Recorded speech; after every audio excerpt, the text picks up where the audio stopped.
você está conhecendo melhor o universo do associativismo. Aqui no Brasil, esse tipo de organização ganhou impulso com a Lei 8.949, promulgada em 1994. Essa lei alterou a consolidação das leis do trabalho, de forma a facilitar o funcionamento das cooperativas. Ela declara não existir vínculo empregatício entre as cooperativas e os seus associados. Legalmente, as cooperativas podem ser classificadas de acordo com seu tamanho e objetivos. Vamos conhecer melhor os tipos de cooperativas.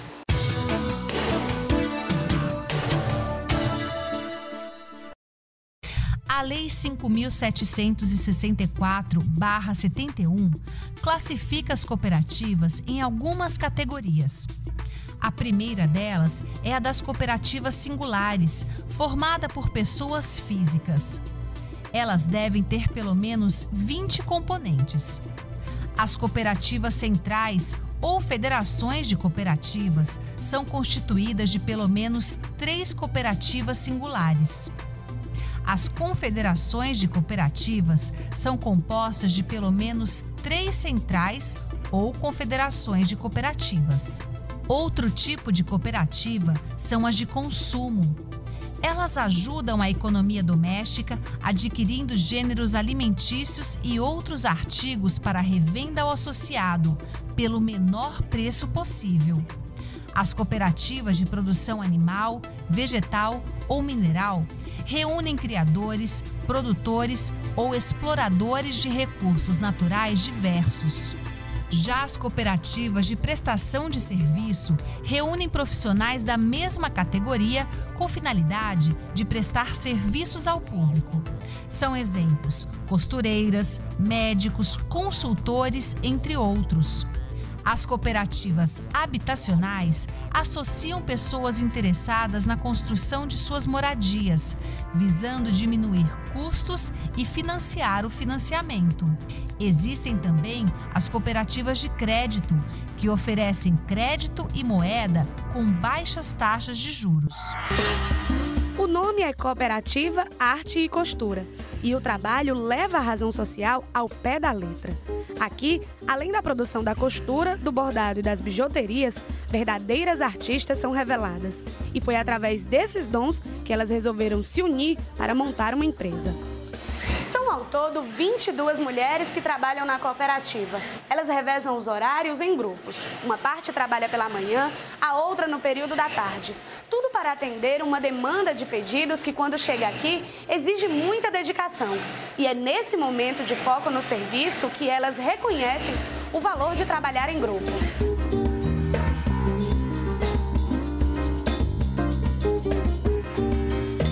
A cooperativa ela iniciou em 2005, começou por mulheres daqui do Grande Mucuripe que trabalhavam em alguma atividade, como costura, artesanato, bijuteria, né?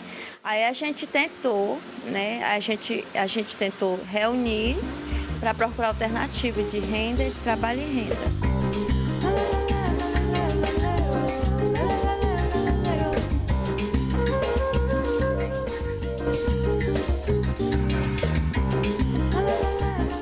A cooperativa tem 5 anos de existência. Funciona no Grande Mucuripe. O grupo, além dos produtos de vestuário, também desenvolve trabalhos sociais.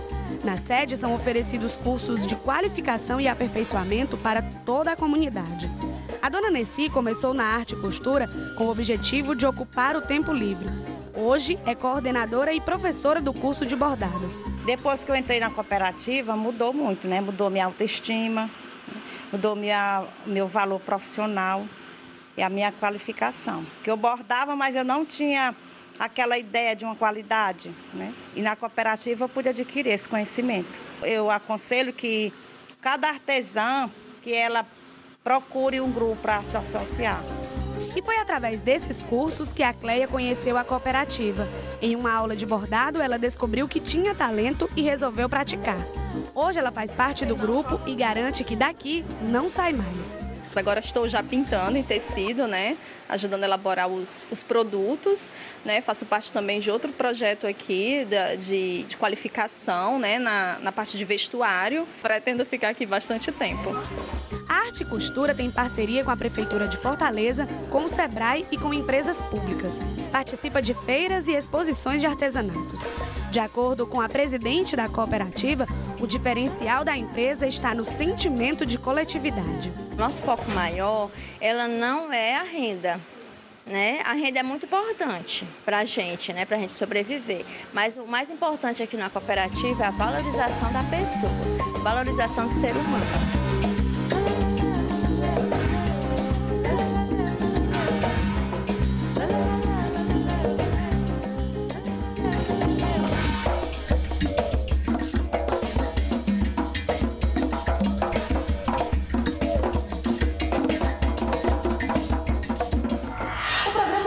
Fala sobre associativismo, das mais diversas formas de associação e como elas podem e devem acontecer.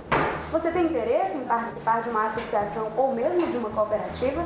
Nós viemos ao Sebrae conversar com o Ivan Moreira. Ele é gestor estadual do comércio varejista e vai passar dicas de como deve ser dado o primeiro passo. Olá, Ivan.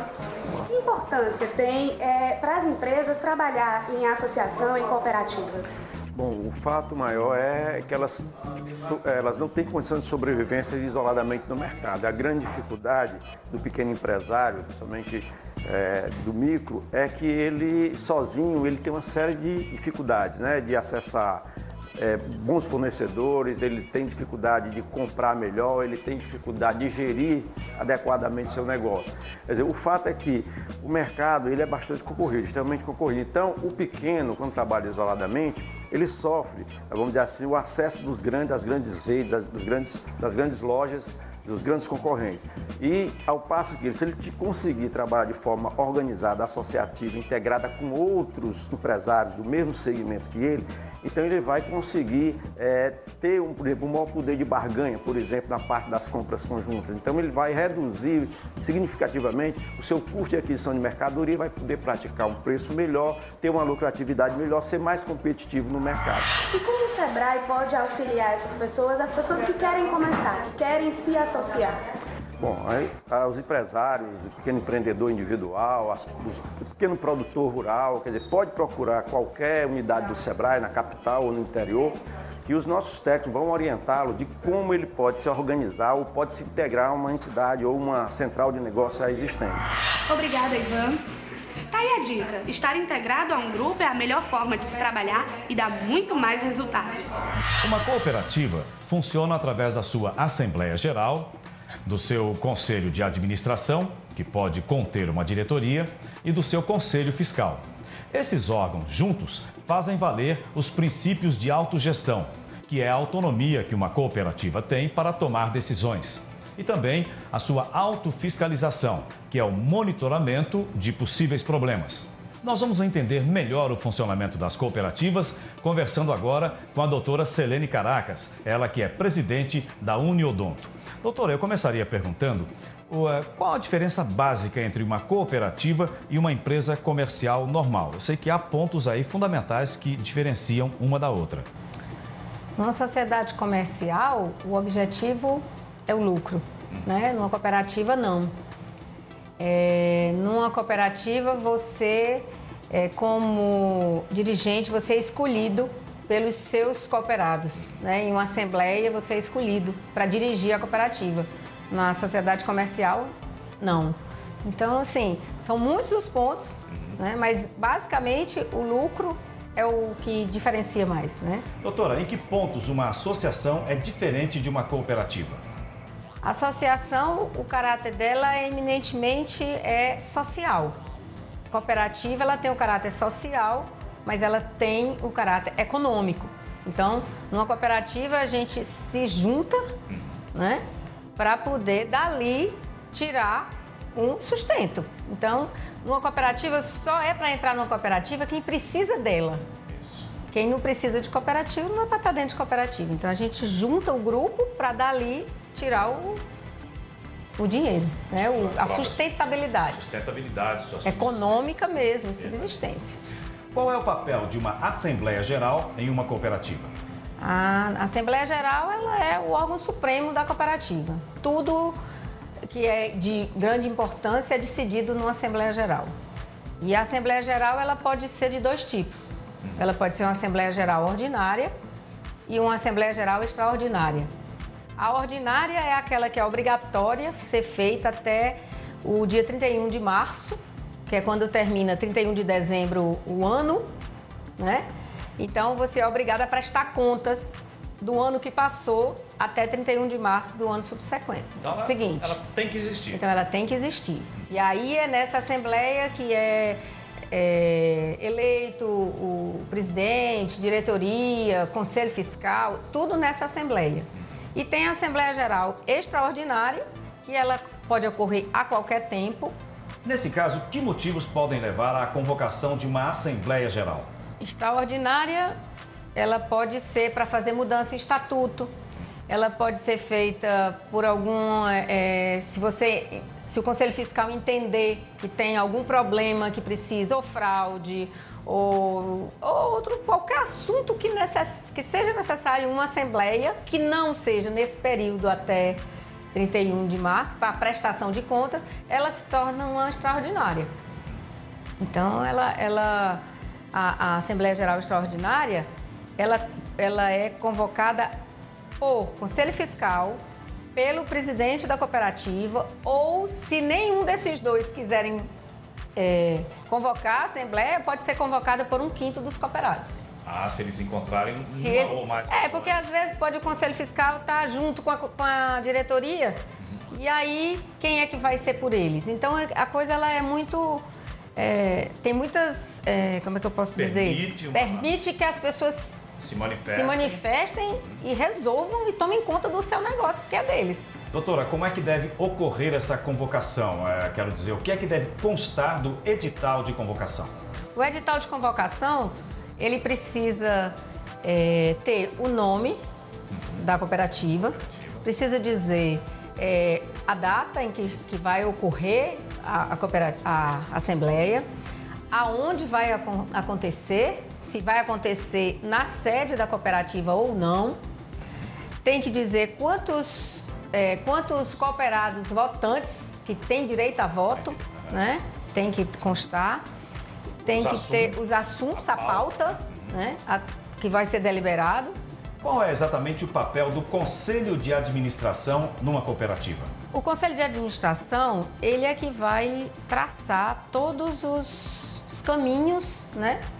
E todas as estratégias do negócio, né? Porque a cooperativa, ela tem um negócio. E o Conselho de Administração, às vezes as pessoas dizem e confundem um pouco. O Conselho de Administração, existem cooperativas que têm um Conselho de Administração e desse Conselho de Administração é tirado a diretoria executiva. Sim. A diretoria executiva são 3 membros, que é o presidente, o superintendente e o vice-presidente. Esses 3 são os 3 que assinam, eles são os responsáveis, são eles que o patrimônio deles é que está envolvido. Então, são esses 3 aqui. Depois desses 3 é que vai para os outros cooperados. Mas primeiro responde esses 3 aqui, que é tirado de dentro do Conselho de Administração. E esse conselho tem o poder de excluir os associados de uma cooperativa? Tem. O Conselho de Administração, ele tem poder de muitas coisas. Tudo que estiver dentro do seu estatuto. Sim. Então, o estatuto, ele é a lei que vai reger a cooperativa, tá certo? E o regimento interno diz como é que essa lei vai ser posta em prática.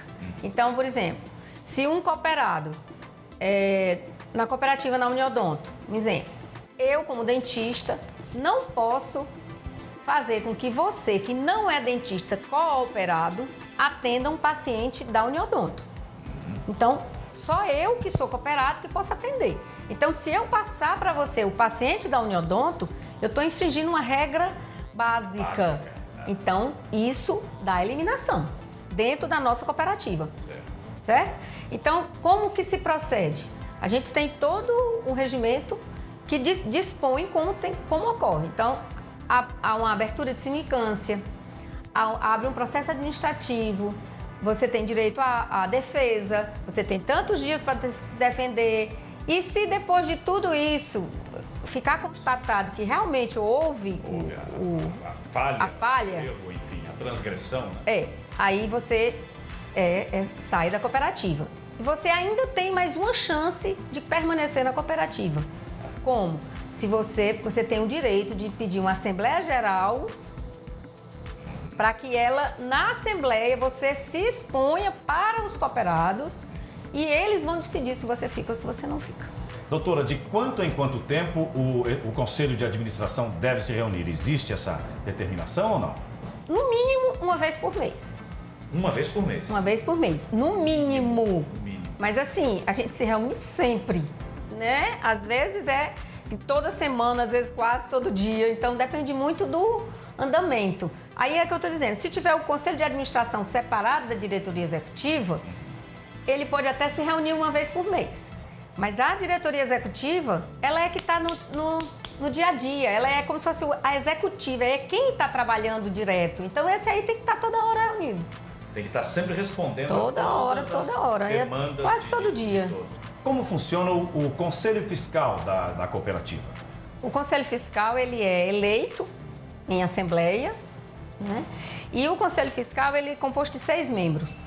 Então, são 3 efetivos e 3 suplentes. Então, nunca um conselho pode se reunir, certo? Que não tenha os 3 membros. Sim. Então, tem que ter. Se você não pode, você diz que não pode e o suplente assume. Vai lá. Então, um conselho fiscal, ele tem que funcionar com os 3 membros. Por isso que ele tem os suplentes, que é para que, se você não pode, o outro vai substituir. Mas tem que ter os 3 sempre. E o conselho fiscal, ele se reúne pelo menos uma vez por mês também. Se ele entender que ele precisa se reunir mais, é só ele dizer que precisa se reunir mais e por que precisa se reunir. E ele ainda pode pedir assessoria, porque ele não é obrigado a saber de ser um contador, ele pode pedir uma contábil, ele pode pedir advogado, ele pode pedir o que ele precisar para poder ele se respaldar nas decisões dele. A diretoria da cooperativa tem a liberdade de escolher colaboradores, funcionários, ou ela tem que consultar todo mundo de novo? Não.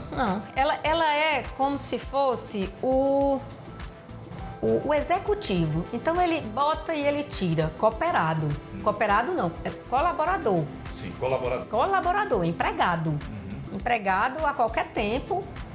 Vai depender de quem é o gerente, se o gerente está satisfeito ou não. Isso aí funciona como uma empresa normal. Sim.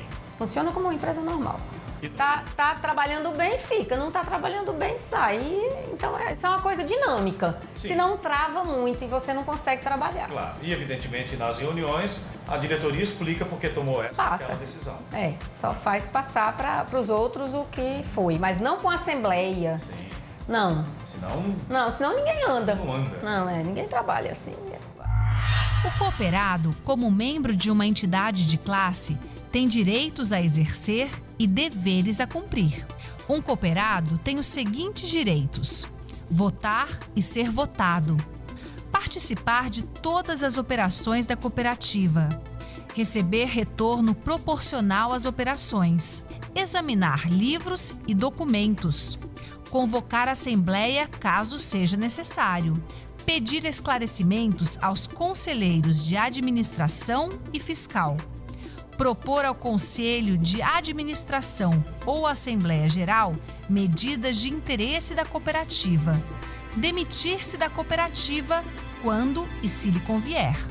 Os deveres de um cooperado são os seguintes: operar com a cooperativa, participar das assembleias da cooperativa, pagar suas cotas-partes em dia, aumentar seu capital na cooperativa, acatar decisão da maioria, zelar pelo patrimônio moral e material da cooperativa.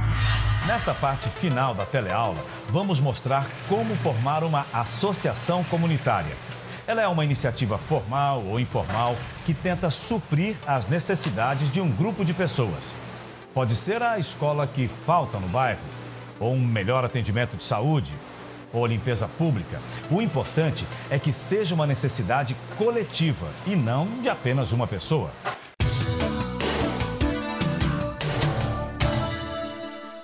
Detectada a necessidade coletiva, é preciso saber se é o caso de formar uma associação para defender essa causa. A maioria precisa querer. A melhor forma de fazer isso é esclarecer o que é uma associação, de preferência com alguém que já conhece ou participa de uma. Os interessados devem votar se pretendem formar ou não uma associação. Os votos de cada um têm o mesmo valor. Uma ata deverá documentar esse momento. Todos os presentes deverão assiná-la. Ela serve como um documento inicial da associação, caso ela seja formada. A decisão de formar uma associação é só o começo do processo. Agora, é preciso pensar na organização jurídica da associação. O Estatuto da Associação é uma das primeiras coisas a serem providenciadas. O Estatuto Social é um dos documentos mais importantes da cooperativa. Para se constituir uma cooperativa, para que ela exista, é necessário que exista previamente um Estatuto Social. É um documento aprovado em Assembleia Geral, ou Assembleia de Constituição, ou Assembleia Extraordinária, quando a cooperativa já existe, e é o documento que disciplina todas as relações entre os associados e entre os associados e a cooperativa.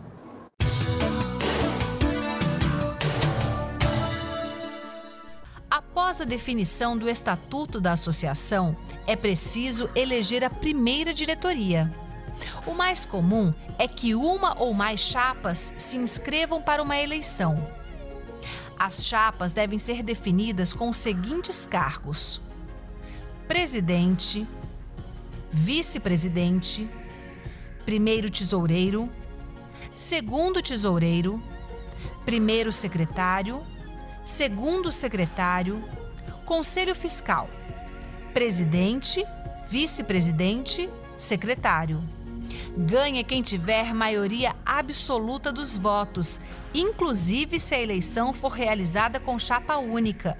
Depois disso, a chapa é empossada. A posse deve ser registrada em ata.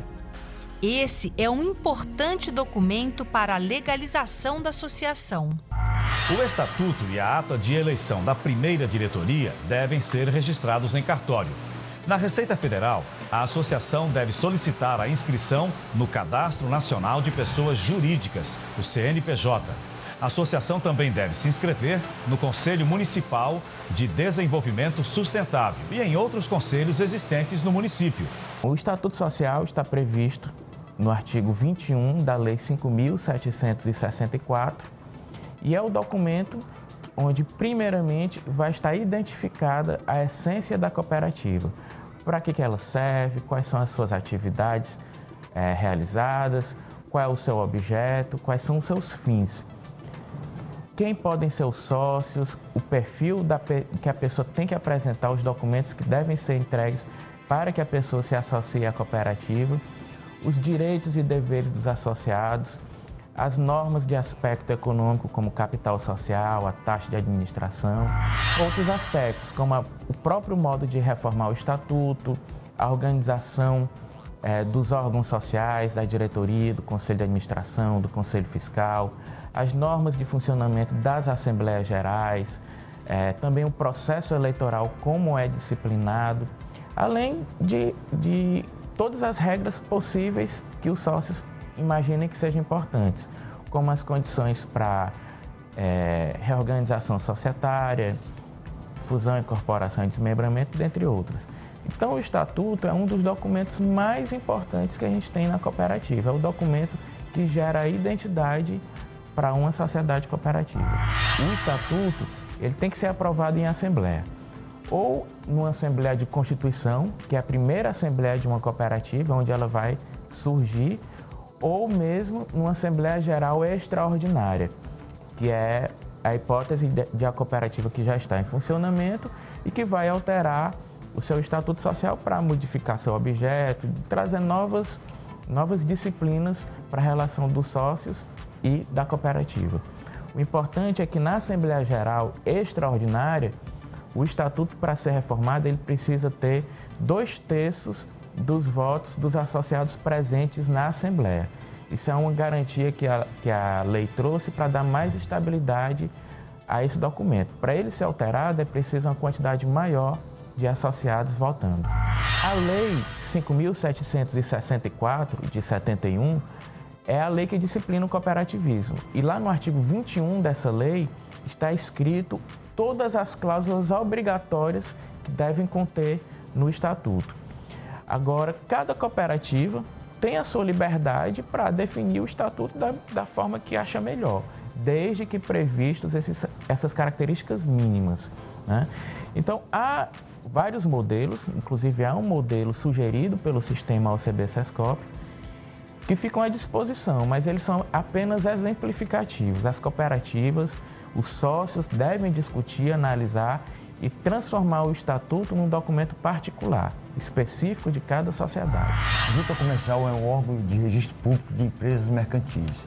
E as cooperativas, assim como todo e qualquer empresário ou sociedade empresária, elas devem ter como seu primeiro ato formal se dirigir à Junta Comercial. O empresário que vem à Junta Comercial com o ato constitutivo, o estatuto de sua cooperativa, ele tem na Junta a formalização e após o registro da Junta, esse primeiro passo na Junta Comercial, o empresário deve se dirigir à Receita Federal para que adquira o seu CNPJ. Em seguida, o empresário, o cooperado que deseje atuar na área de serviços, ele deve se dirigir à Fazenda Municipal, mais precisamente à Secretaria de Finanças do município, onde ele terá sua inscrição municipal, ou se for uma cooperativa de comércio, ele deverá se dirigir à Secretaria da Fazenda do Estado para ter sua inscrição estadual. São esses passos que o empresário deve ter, a cooperativa deve ter para iniciar formalmente sua atividade. Na Junta Comercial, com certeza, é o primeiro passo que toda cooperativa deve ter como ato burocrático de formalização. A Junta Comercial, ela é a porta de entrada, onde nasce, se desenvolvem e se extingue, morre qualquer cooperativa ou sociedade empresária. Então, na Junta Comercial, a cooperativa deve se dirigir, dar entrada nesse seu ato constitutivo para que a Junta analise as formalidades legais e, após a aprovação, ela vai ter a inscrição da Junta, a inscrição da Receita Federal e, em seguida, da Secretaria da Fazenda Estadual ou Municipal. Está terminando aqui esta teleaula do curso de formação para o trabalho. Hoje você entendeu o que é o cooperativismo e como ele pode ajudar pessoas com objetivos comuns. Também aprendeu como funciona um organismo cooperativo e como iniciar uma associação. Acesse os fascículos do curso no site da Fundação Demócrito Rocha. Lá você encontra as teleaulas que também são exibidas na TV O Povo. A gente se vê.